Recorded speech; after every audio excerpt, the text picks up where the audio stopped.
Hello guys! Isang magandang araw po sa inyong lahat. Ako nga pala si Jello, ang inyong florist. And for today's video, tayo po ay mag-a-arrange ng bulaklak dito sa ceramics. Nakakatuwa po dahil napansin po ng aming customer ang aking gawa nung nakaraan. At yun lang din ang in-order niya. Halos same design. Ang pinagkaiba lang po ay magkaiba ng vase. Dahil yung nakaraan po, ang ginamit ko po ay clear glass vase at ito po ang gamit ko ay ceramics. And then yung gerbera po medyo kulang na kaya pinalitan ko po siya ng lily.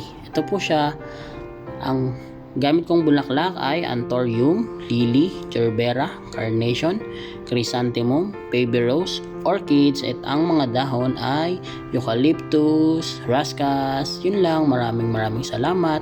Please don't forget to like, share, and follow for more videos. Bye bye.